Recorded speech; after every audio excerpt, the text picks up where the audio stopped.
And I just want to take a couple of minutes to talk to you about the iPlex Pro Sample ID panel and give you a little bit of background about what this panel is, the factors that we took into account when we were developing it, and how laboratories are using it to control some of the outside influences that can affect the accuracy of the results. It's estimated that roughly 70% of all medical decisions are based on laboratory results, so of course it's of the utmost importance that we get these results correct. And labs are more than well aware of this, and they take a lot of different precautions and employ a lot of different methods to make sure that the samples that come into their lab are handled appropriately and the results that come out of the lab are accurate.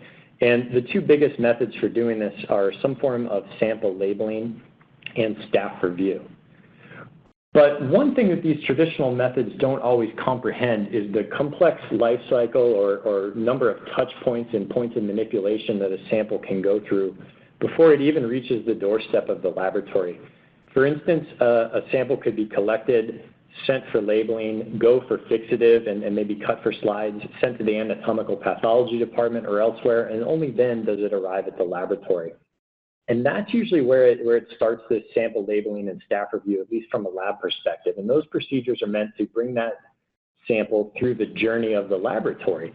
And because it really doesn't focus on all the other steps that have happened before that, it introduces the opportunity for issues related to sample identity, which could very well have occurred outside of the laboratory itself, or issues related to nucleic acid quantity and or quality, which are just really inherent to the specimen. So really what the situation that you have is that even if the laboratory has done its job perfectly, there's the opportunity for mistakes to result in incorrect care and if these incorrect results are discovered, damage the laboratory's reputation. And many labs are aware of this, and they do use additional checks to try to help reduce these issues. Many of the common things that they use are pre-analytical checks, such as absorbance testing, where you look at the absorbance at 260 nanometers.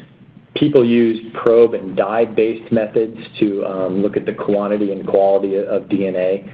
And oftentimes there's also in-process checks, such as the NGS quality metrics that an NGS lab has established, or in-process controls for the various assays that you're running.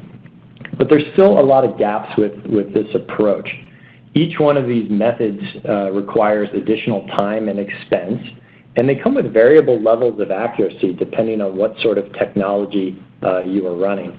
And none of them provide the identity information that might be necessary to detect a sample mix-up that occurred outside of the laboratory. And it's not always that a sample isn't detected. It's just that it could fail at the end of a run. It is detected by one of these NGS quality metrics or assay controls.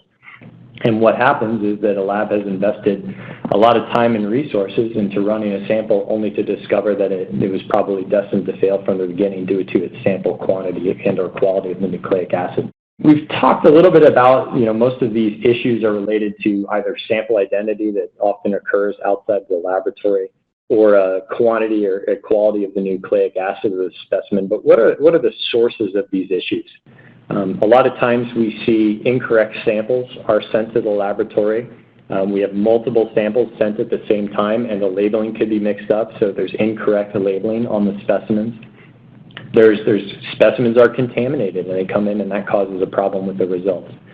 And it's not always that the NGS quality metrics fail when a sample has questionable quality or quantity of nucleic acid, but it could pass with borderline results, resulting in the opportunity for false negative results via the NGS technology.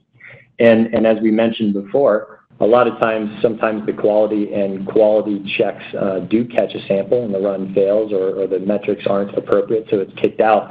But this is only after a lab has wasted a bunch of reagents, spent a lot of time and money to process this sample. So in light of all that information, what's a lab to do? What's a better path forward? How did the labs that control this the best handle these outside factors that can affect the results accuracy, increase their expenses, and reduce their laboratory efficiency? Well, the first thing is laboratory labeling and staff checks is something that's very, very important, and it shouldn't go away. It's something that needs to remain in place.